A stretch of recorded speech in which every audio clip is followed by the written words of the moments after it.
Salut tout le monde, bienvenue pour ce nouveau KF Comics. Punaise, ça faisait super longtemps quand même, ça doit faire 3-4 mois, un truc comme ça. Comme vous pouvez voir, je suis un petit peu différent, il y a un truc ici qui a un petit peu changé depuis la dernière fois. Donc un peu pour vous expliquer pourquoi ça fait un petit moment qu'il n'y a pas eu de KF Comics. Je suis complètement débordé, on a beaucoup trop d'éditeurs sur Comic Sanctuary et maintenant Sanctuary.fr. Instant pub. Et donc je me consacre principalement au GG Comics et aux critiques et à la gestion de l'équipe. Et donc pour pouvoir replonger sur des anciennes séries pour vous faire un magnifique comics, j'ai pas trop le temps. Voilà, tout simplement. Néanmoins, c'est la fin de l'année et je vous avais dit que j'avais envie de faire une émission dédiée à un éditeur. Et donc voici cette nouvelle rubrique qui s'appelle Bucket Éditeur. Dans Bucket Éditeur, on va principalement parler d'un éditeur, comme le nom l'indique. Je donnerai principalement mon avis, ça sera une analyse personnelle, subjective, qui sera en 3 parties. Alors d'abord, on présentera très rapidement l'éditeur, on parlera de sa ligne éditoriale, ce qui fait principalement comment il veut éditer son catalogue. Puis on fera une revue de ses éditions, des éditions qui paraissent actuellement. Alors chez certains éditeurs, il y a eu multiples éditions, alors évidemment j'essaie de me faire ce qu'il y a à l'instant T, sinon je m'en sortirai jamais. Et puis on finira sur ma critique sur l'éditeur et sur sa ligne éditoriale, ce qui va et ce qui va pas. Et évidemment c'est une rubrique qui va questionner les choses, donc je vous invite à y répondre, à réagir et à donner votre avis, voire même me mentionner des choses que j'ai oubliées, etc. Et donc pour ce premier numéro, on va s'attarder sur effectivement l'éditeur qui fait le plus parler, avec Panini Comics. Allez, jingle.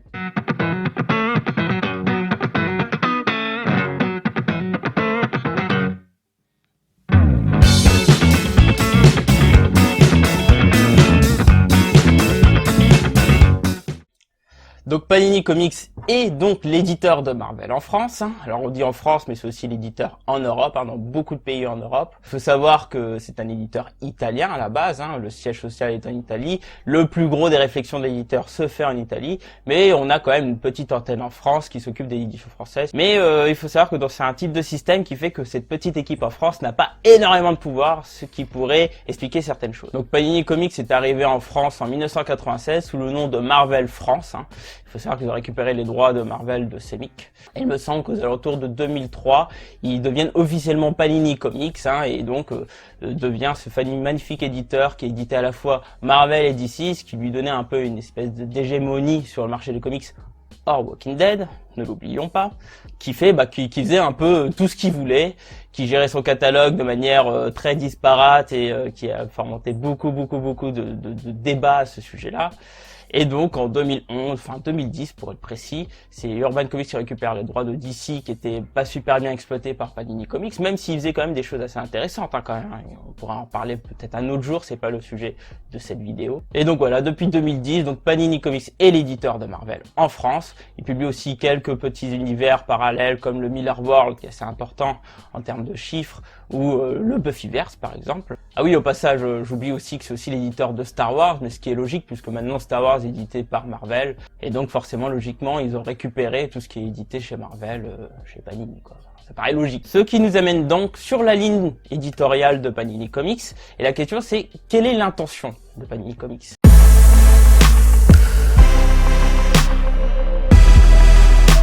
En fait, si on regarde bien ce que fait Panini Comics, ils ont vraiment l'intention de faire découvrir un maximum de séries, mais vraiment un maximum, d'essayer d'exploiter au maximum son catalogue de Marvel et d'essayer de le proposer à un prix assez abordable. D'ailleurs, si on regarde sur décembre, qui est un petit mois de production, on arrive à voir que sur ce mois-ci, Panini propose quand même de découvrir 17 séries différentes de Marvel, ce qui est assez énorme. Et quand je parle de Marvel, je parle de Marvel super-héros, pas de Star Wars.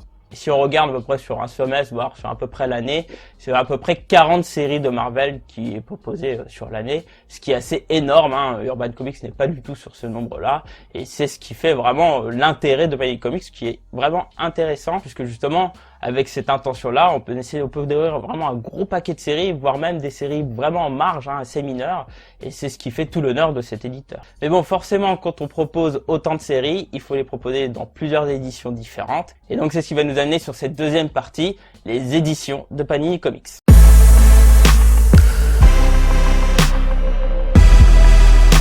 Et donc les éditions de Panini Comics, alors là, vous le voyez pas, c'est sous l'objectif, mais j'ai une énorme pile de bouquins.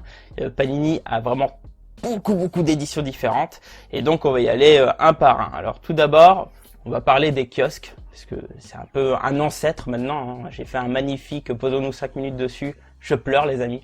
Je pleure parce que ce kiosque qui n'existe aujourd'hui plus que chez Star Wars, il est en voie de disparition, clairement. Je pense que Star Wars, c'est une histoire de temps. Et donc, le kiosque, c'est un petit format souple, à un prix très économique, autour de 5-6 euros, qui propose entre 4-5 épisodes de plusieurs séries différentes, qu'on trouve principalement en kiosque, mais aussi dans les centres commerciaux, etc. Il faut savoir qu'à l'époque, Panini Comics proposait la grande majorité de son catalogue Marvel dans ce format-là, qui n'existe plus. On en a bien assez parlé, on sait pourquoi. Mais bon, c'est dommage, mais à savoir que ça existe toujours. On a les kiosques de chez Panini Comics. Ensuite, chez Marvel, nous avons le fameux format softcovers qui apparaît cet été, été 2018, qui est en fait l'ancêtre du 100%. Et qui est l'évolution en fait du kiosque aujourd'hui, qui est en fait un format type 100% softcover de plutôt bonne qualité, à un prix intéressant, du moins en 2018, puisqu'il est à 6,50 €, qui propose entre 4-5 épisodes de plusieurs séries, et qui est aujourd'hui proposé en librairie principalement. Alors, il y a certains kiosquiers qui ont des comptes chez Hachette qui peuvent le proposer, notamment dans les gares. Mais voilà, donc c'est le format de base, et ce qui va nous amener en fait sur le cycle de base de Panini Comics.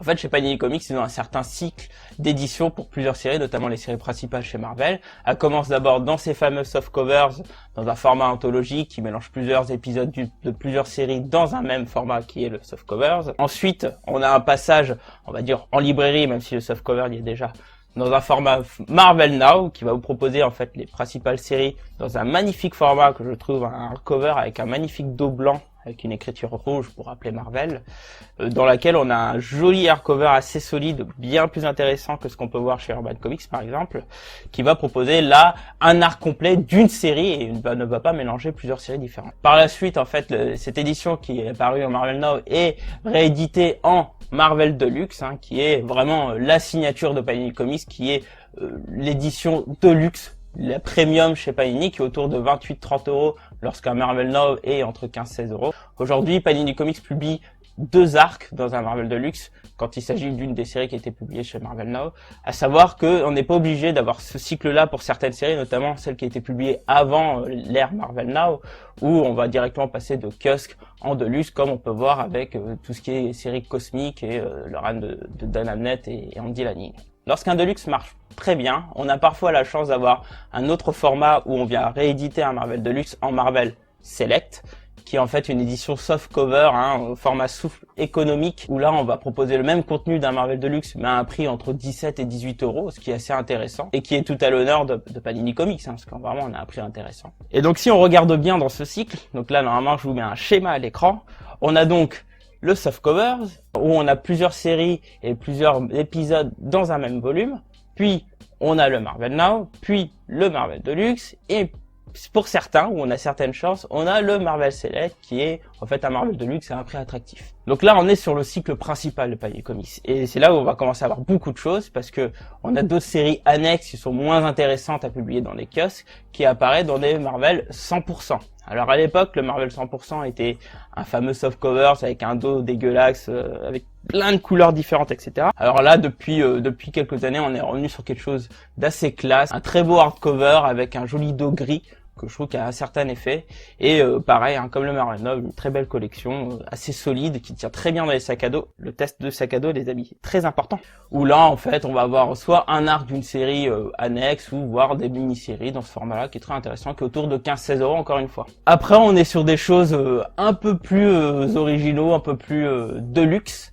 On a une collection qui est assez oublié des lecteurs d'aujourd'hui, qui est l'original graphic novel, où là on a des arcs qui peuvent se lire, enfin qui peuvent se suivre eux-mêmes sans lire les séries principales. Donc là par exemple je vous ai mis le X-Men No More Humans, qui était pas terrible au passage. Ensuite, chez Panini Comics, on a des choses un peu plus de luxe. Alors, là, j'ai essayé de déterrer des choses de ma bibliothèque. On a le fameux Absolute, qui est une édition qui est plutôt destinée à être publiée autour de Noël, où on a un magnifique coffret en fait et une magnifique édition qui est vraiment sublime. C'est une des meilleures éditions chez Panini, qui est autour de 75 € de mémoire. Ensuite, on a notre institution de Panini et Marvel, qui est le Marvel Omnibus. Tiens, le Spider-Man, qu'on en parlera un peu plus dans l'espace de critique, qui est en fait un énorme bouquin avec une édition qui est hyper solide quand on va proposer entre 25 et 50 épisodes. Alors là, on est 28 épisodes, du moins sur le cas, qui coûte autour de 60-75 euros, il me semble de mémoire, et qui est vraiment une belle édition, chère, mais qui est aussi destinée pour faire un beau cadeau de Noël. Après, on a des choses encore un peu plus collector. On a des formats grande édition, comme ce Wolverine Arme X, qui propose en fait des séries classiques, hein, comme Weapon X dans ce cas-là, avec des formats assez énormes. Et si on regarde bien, en fait, la couverture est un énorme poster. Alors, je vais pas l'ouvrir, mais bon. Mais bon, on a vraiment quelque chose de très beau. C'est une magnifique édition encore. C'est du collector une fois de plus. On est encore sur du collector chez Panini Comics avec quelque chose d'assez récent, hein. Ces fameux éditions noir et blanc grand format. Alors là, j'ai le House of M, qui est une de mes séries préférées chez Marvel, avec une édition noir et blanc, un papier qui est pas génial, j'aurais préféré avoir un papier glacé, mais vraiment on a un beau travail d'édition. On pourrait s'attendre un peu plus, mais pour du grand format noir et blanc, c'est vraiment très sympa. Après, on a encore des éditions chez Panini. Il faut citer la fameuse édition Marvel Dark, qui a un petit hardcover qui propose des séries un peu plus sombres, d'où ces dos noirs et ces noms Marvel Dark, qui a des prix très abordables, un peu en dessous de 15 euros de mémoire. Et on a une autre institution chez Panini Comics, c'est l'intégrale. Alors moi, j'ai presque tous les intégrales d'X-Men, puisque c'est ma série phare, qui en fait propose année par année tous les épisodes d'une franchise. Et là aussi, on est autour, un peu en dessous des 30 euros aujourd'hui. Et c'est une institution, hein. Moi je les adore, je les ai presque tous sur les X-Men. Il faudrait peut-être que je les lise un jour au passage. Mais voilà, on a vraiment quelque chose d'intéressant, puisque c'est l'éditeur qui propose année par année de découvrir une franchise. Et donc c'est hyper intéressant, puisqu'on voit vraiment l'évolution année par année d'une série, notamment visuelle, qui est hyper intéressante. Alors on sait qu'avec l'arrivée d'Urban Comics, ça a révolutionné un peu le monde de l'édition française, et notamment chez Panini, qui subissait de front la comparaison avec Urban Comics.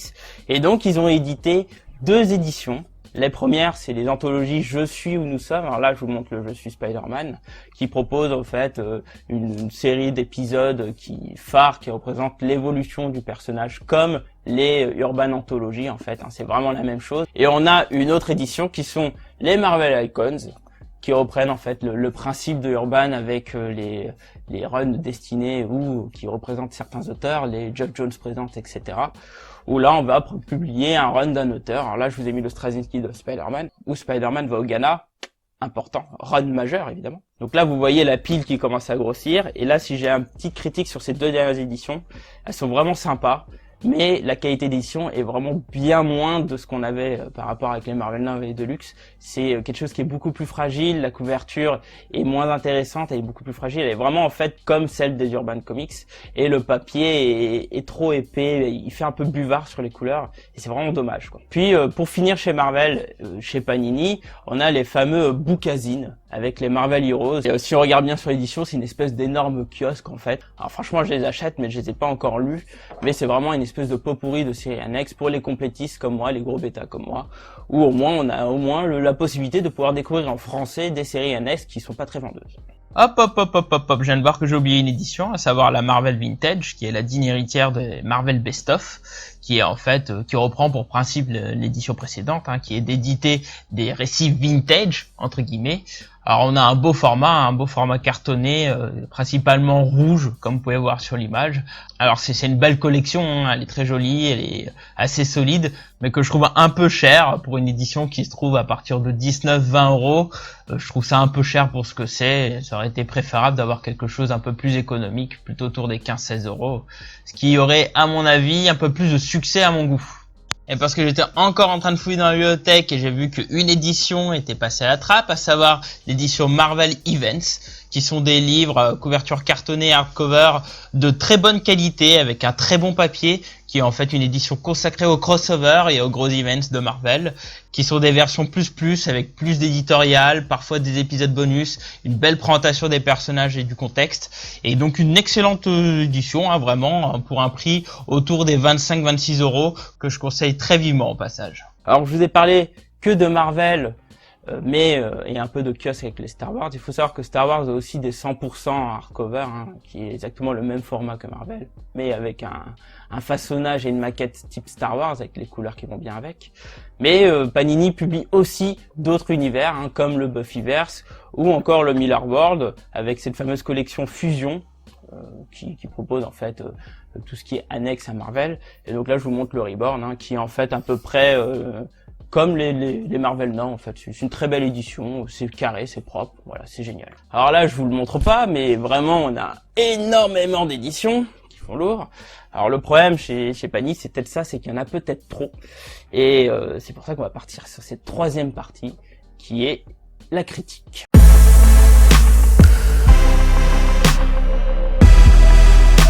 Comme je l'ai dit en introduction, en fait, Panini, j'aime beaucoup cet éditeur par son intention d'édition. Vraiment, on a un éditeur qui essaie de vous proposer le maximum de séries, qui fait l'effort de traduire un maximum de séries, même celles qui ont un faible potentiel de vente, clairement. Mais si on rentre dans le vif du sujet, le vrai problème de Panini Comics, c'est qu'il y a un gros manque de lisibilité et un gros manque de logique dans la manière dont il édite son catalogue. Si on devrait résumer aujourd'hui Panini Comics dans la manière dont il gère son catalogue, c'est incohérence. Et vraiment, il y a un certain manque de cohérence où parfois on a l'impression qu'ils veulent tout foutre en l'air. Je m'explique. Là, je vous mets un petit schéma.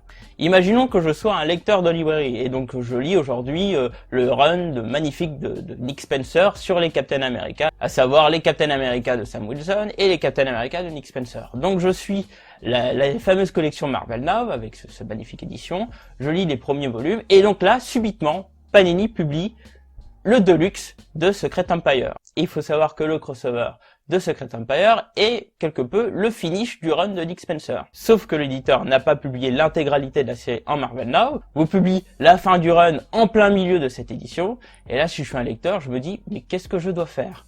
Est-ce qu'il faut que j'achète le Deluxe avant de lire la suite, etc. Là clairement, on le perd.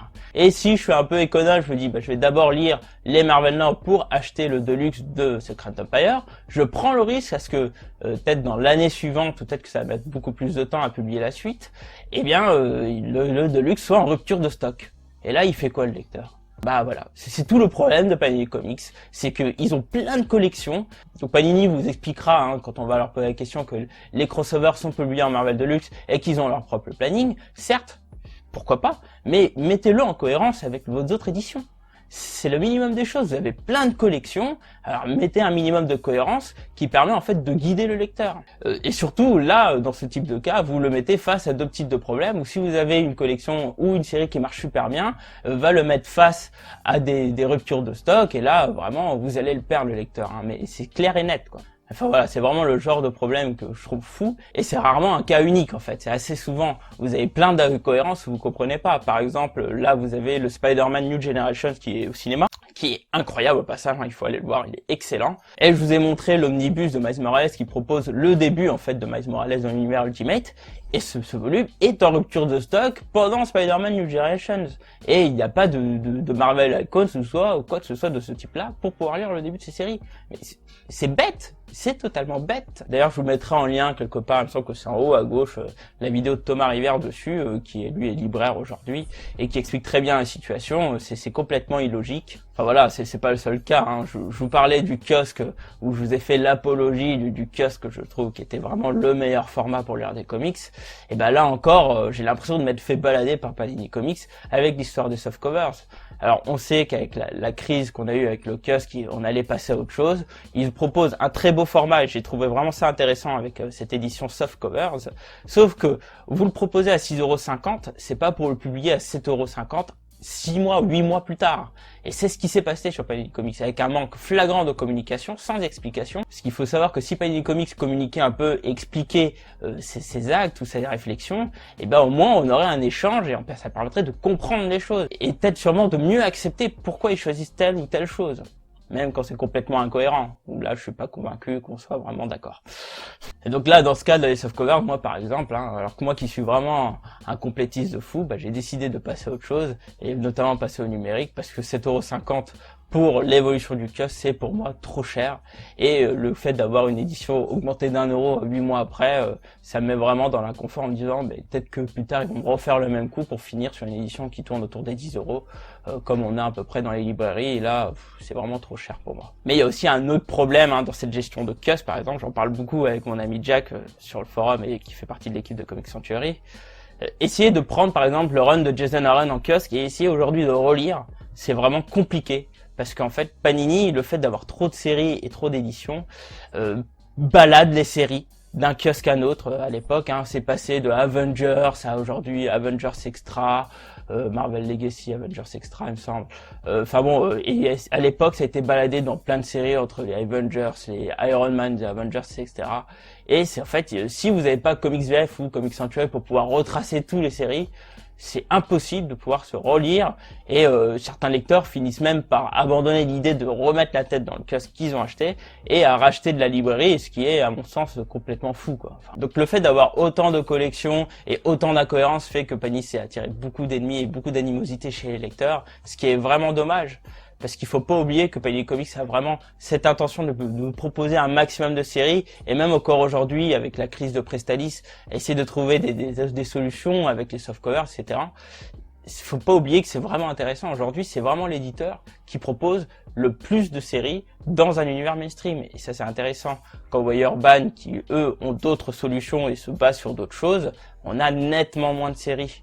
Contrairement à Marvel et Panini, donc, où en France on est quand même assez gâté. C'est pour ça qu'il faut aussi un peu prendre de hauteur et reconnaître que quand même Panini, malgré toutes ces incohérences, reste un bon éditeur, parce qu'on a quand même des éditions de très bonne facture qui sont vraiment solides. Aujourd'hui, le Marvel Deluxe que je vous ai montré, c'est l'un des premiers livres que j'ai acheté. Il est toujours dans un état impeccable et vraiment ça tient vraiment bien les voyages, etc. Je peux le prêter, je n'aurai jamais de soucis. C'est vraiment un éditeur qui soigne ses ouvrages, à part les dernières collections comme les anthologies et les Marvel Icons, et vraiment propose beaucoup de séries, c'est intéressant, mais son problème avec cette incohérence pour éditer son catalogue pose vraiment beaucoup de problèmes, et il faudrait vraiment que ça fait... Pour moi, ça se joue à des détails, vraiment, s'il résout ces problèmes-là, on aurait vraiment un step-up au niveau de l'éditeur, et ça serait vraiment intéressant pour eux qui m'écoutent. Et bref, ça serait vraiment intéressant qu'ils reviennent à ce niveau-là et qu'ils proposent des choses beaucoup plus intéressantes et intelligentes, et notamment beaucoup plus cohérentes. Enfin voilà, je pourrais dire encore pas mal d'autres choses, mais je vais en rester là. C'était ce premier Bocat éditeur, donc n'hésitez pas à me dire s'il y a des choses qui vont pas, si je devrais améliorer des choses. Proposez-moi d'autres éditeurs. Urban Comics, je le ferai pas tout de suite puisque j'avais déjà fait une vidéo précédente sur c'était sur les Comic Sanctuary Awards, qui analysait un peu l'éditeur. Je laisserai un peu l'eau couler avant de passer à cet éditeur-là. En tout cas, sur ce, je suis vraiment content d'avoir refait cette vidéo, de me remettre au montage, que ça prend du temps. Et sur ce, je vous souhaite une bonne année, des bonnes fêtes, et tchuss, à la prochaine. Et n'oubliez pas, mangez du poulet et lisez des comics. Tchuss!